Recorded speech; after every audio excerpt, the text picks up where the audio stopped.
Ako kasi hindi ako nakatingin sa mood eh. Nakatingin ako sa obligation eh. How you understand the Constitution. And yun ang sinabi ng Constitution. Nagsenador ka pa. Yeah. Ayaw mo palang mag-judge sa impeachment. Yeah, but do you... Kasama na yun sa job description mo. Noong umpisa pa. Pag-file mo ng certificate of candidacy, dapat alam mo na yun. But that's just you, sir. Matibay na legal basis kung kilusan na ng Senate ang impeachment complaint or ang articles of impeachment. Pero tayo matibay na legal basis. Ang legal basis natin, ang Konstitusyon plus ang Senate rules mismo. Tinignan namin pareho eh. Hindi namin nakuha ang impresyon na kailangan nakasession ang Senado as a legislative body. Pero nakasession ang Senado. So pwedeng magtawag ang Senado ng special session ng Senado. Hindi po ito yung special session na kailangan tawagin ng Presidente kasi pati House of Representatives aabalahin natin. Hindi naman sila kailangan abalahin na eh. Tapos na yung kanilang pag-overtime sa nung kinilusan na nila yung articles of impeachment. Ginampanan na nila yung kanilang tungkulin sa Constitution, nag-overtime na sila doon. So, ang tinitignan ngayon nila, ang Senado, kayo naman na mag-overtime kasi kayo na yung korte. Ganun po yun. So, pwedeng mag-session ang Senate on its own? On its own, because there is no other way na makakomply tayo sa sinabi ng Constitution na kilusan agad, forthwith. Pero kailangan pa po ba yun na Malacanang magpatawag o initiative na yun mismo ng Senate leadership? Hindi na nga. Kasi kung, Senate leadership initiative na lang. Kasi inisip ko na obligasyon ito ng Senado. Tapos sasabihin namin na hindi namin magampanan ang aming obligasyon kasi hawak ng isang tao yung bola. Kailangan siya magtawag ng special session. Hindi. Paano naging obligasyon ng Senado yun na hindi pala namin magampanan ng sarili namin kasi naka-contingent pala siya sa kilos ng isang tao na labas sa Senado, so the President. So, I think that's the wrong interpretation. Dapat kaya kumilos ang Senado para gampanan niya ang kanyang obligasyon.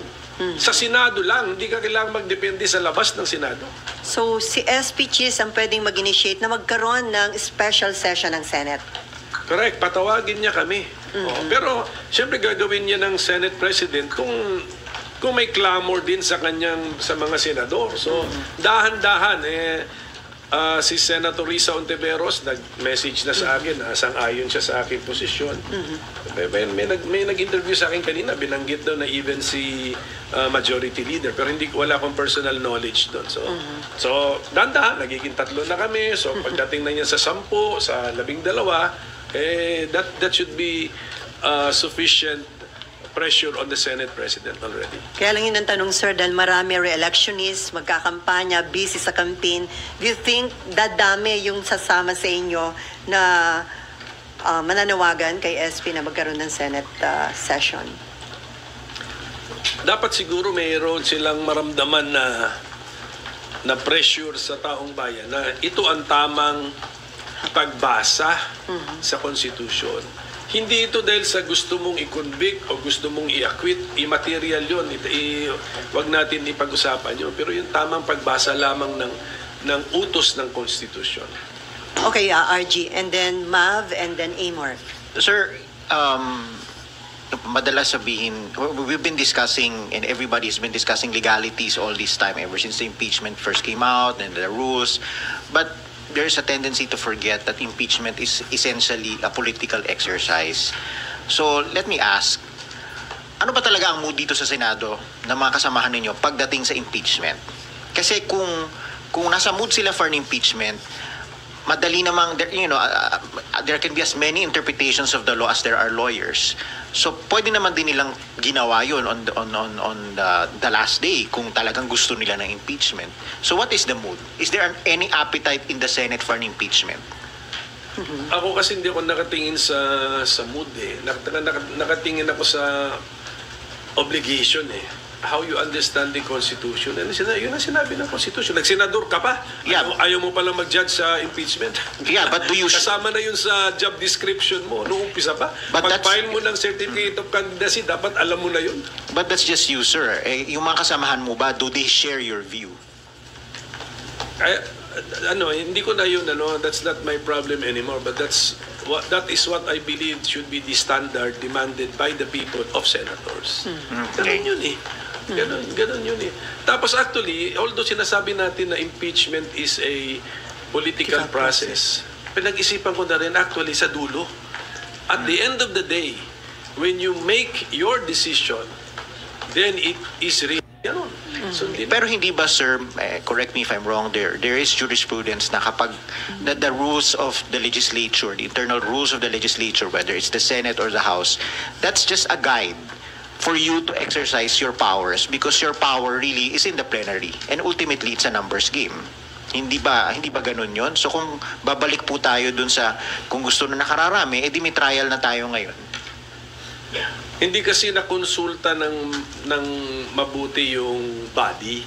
Kasi sa timing naman ng pag-file. Hindi namin kasalanan yun. Do not blame the Senate on when the articles of impeachment were filed. Was filed. Wala kaming hand on yung timing na yun. Sa timing na yun, very late in the last day, hindi nga ako sure kung may quorum pa eh. So, tama yun. So, no one is to blame na hindi siya na-actionan officially ng body. But now na nandyan na, dapat actionan na officially ng body. So, dapat na nagkukonsulta na ang Senate President sa mga senador. At yun na nakukulangan ka, sir, yung consultation with your colleagues. I'm sure baka nagkukonsulta nga siya, but baka nga the majority is backing up his timetable. Exactly my point. That's why I am presenting an alternative point of view. Exactly my point, ito sir. Ito ang tamang point of view. Is it a safe assumption that since kayo pa lang ang nagsasalita and si Senator Risa, the rest would tend to back the SP's position?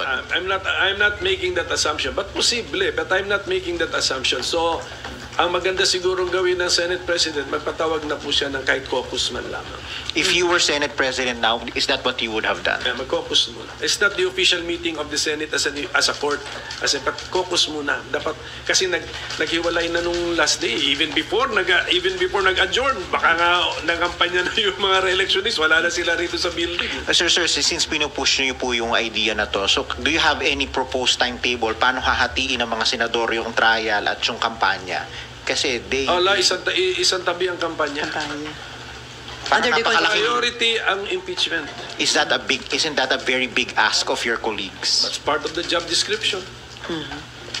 So, in your case, sir, you're willing to sacrifice your campaign? Ganun, tignan mo nung nasa abroad ako nung nag-declare ng martial law si President Duterte. 5 hours pa lang ako dun sa bansang may official mission ako eh. 5 hours pa lang. Balik. Part of the job description because we have to convene after nag-declare ng martial law. Ganun talaga.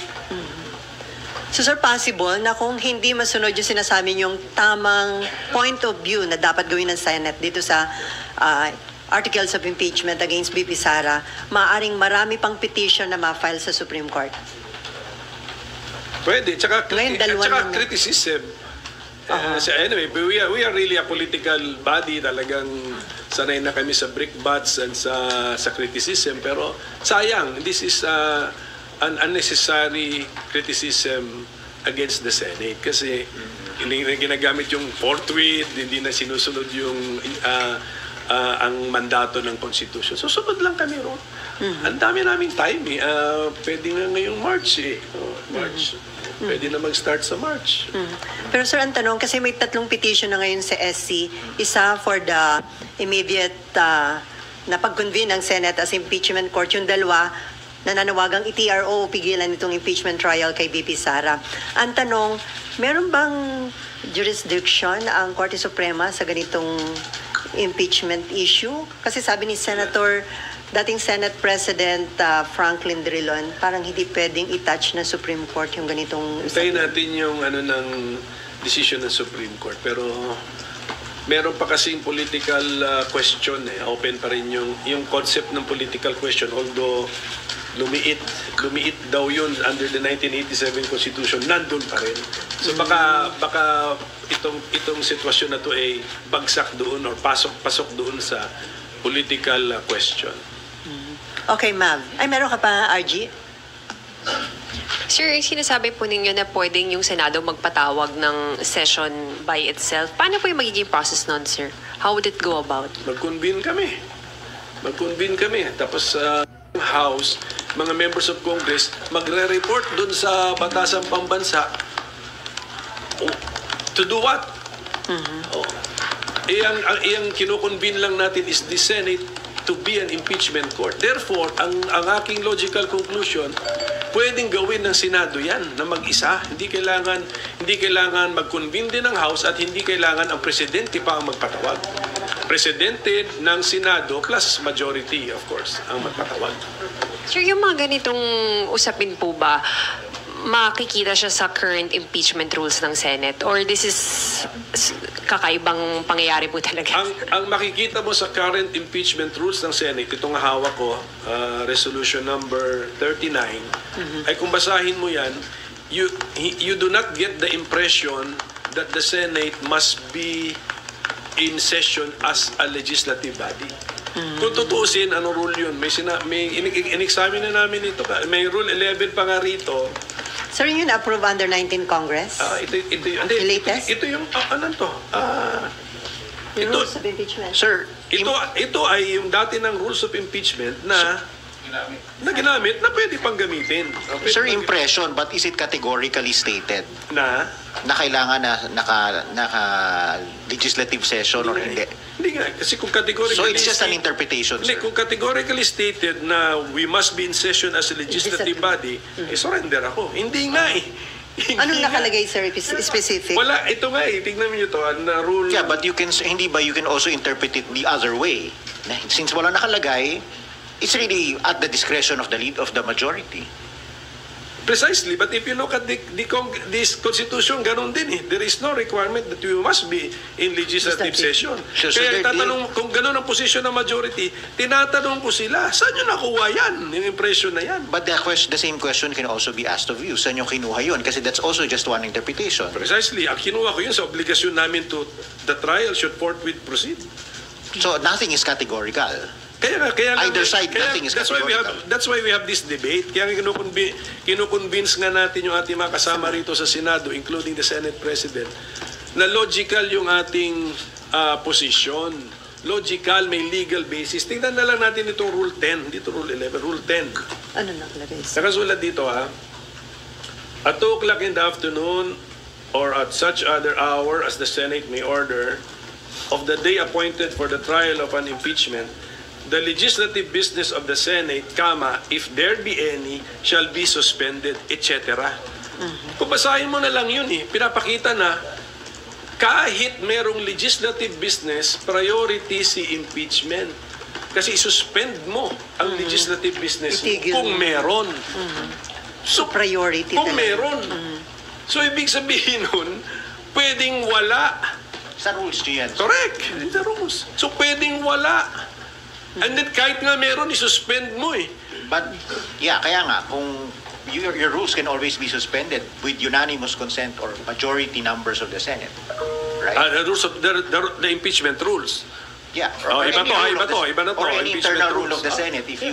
If the majority so decides, you can always suspend it, set it aside, even amend it. Amended, yeah. Pero, as long as hindi pa amended, ano sundin yan namin? yung existing. Yung imagine na, mag-imagine kami na as if amended. Dito muna tayo sa wording of the existing, di ba? Kung how it is written, dito tayo. So all of this taken into consideration, ayaw nila gawin yan ng majority. So ibig sabihin, it stands to reason, ayaw nila na impeachment. Hindi ko pa masabing ayaw ng majority. Kasi Yeah, but how else do you explain why they do not share your view? Baka yung attention nila nga nasa iba. That's where we're now focusing on this matter.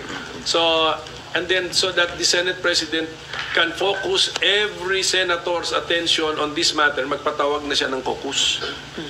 Sir, do you intend to talk to SP about that? Yeah. Kakusapin niyo si SP? Sabi ko si SP, sulatan ko pa siya. Sulatan niyo ulit? Oo, sulatan ko ulit. Para siguradong in writing. Okay, ma'am. Follow up. Sir, isa lang po.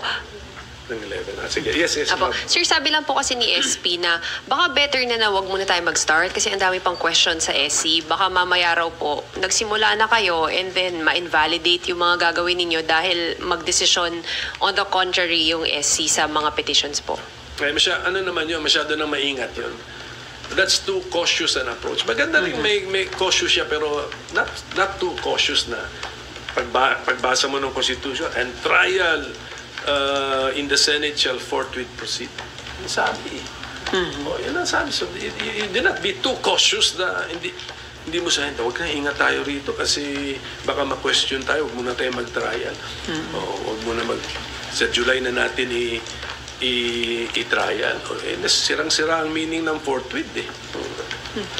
Pero sir, may nangyari na ba in the past na... Meron pa pala itong Rule 11 namin sa existing.